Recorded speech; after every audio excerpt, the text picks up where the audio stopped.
May isang aplikante at nag-say no siya sa kanyang interview today mga day kasi ang offer sa kanya ay mag-alaga ng newborn baby. Ayaw niyang mag-alaga ng newborn baby mga day kasi mahirap daw.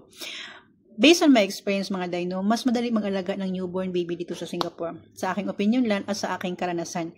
Kasi as a first employer ko mga day, pagdating ko dito ay buntis yung aking employer. So may 3 years old din siyang anak mga day. Ang 3 years old mga day ay whole day na yan sa school mga day. Isisend lang yan sa school, morning at saka hapon na nila kukunin. So, sa first employer ko mga day, ang mga amo ko ang naghahatid sa school sa isang anak mga day. So, nakafocus lang ako sa newborn baby mga day.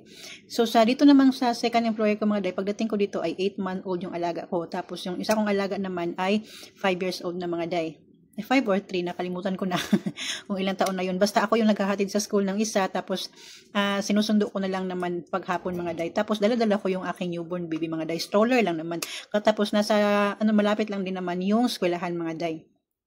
So kapag kasi mag-alaga ka ng newborn baby mga day, kapag gusto mo siyang paliguan, madali lang siyang paliguan. Pag gusto mo siyang pakainin, madali lang mo din pakainin. No, kung iiyak siya, bigyan mo lang siya ng laruan, or gutom mo siya, bigyan mo siya ng milk, tapos matutulog naman yan.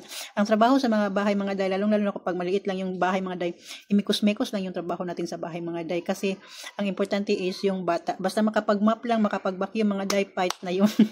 Makapagluto ng dinner, fights na yun mga day.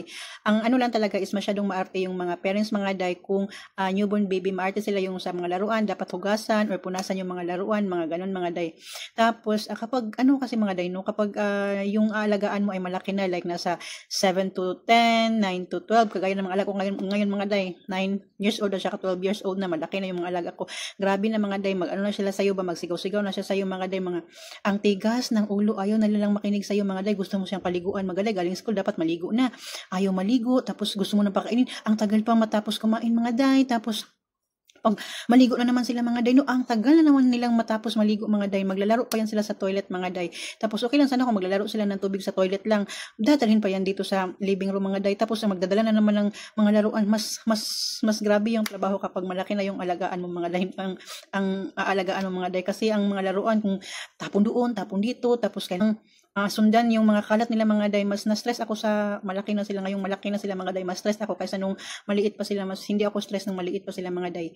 Tapos kapag kasi mga day, kapag nasa 7 or 6 years old mga day, basta half day na lang yan sila sa school mga day, no, kailangan mo pa silang ihatid sundo sa school mga day, tapos may mga extra class pa yan sila sa labas mga day, so kailangan mo silang ihatid sa mga extra class nila mga day. Samantala kung newborn baby mga day or 1 to 6 years old mga day ay whole day yan sila sa school mga day, so ihatid mo yan sa morning, tapos sa hapon mo na sila kukunin, so ikaw lang mag-isa sa bahay, lalong na kung hindi home work from home yung mga employer nyo mga day. Kaya kung ako sa inyo mga day, kung may mga employer na mag-offer sa inyo na na mag-alaga kayo ng newborn baby, i-grab nyo na mga day.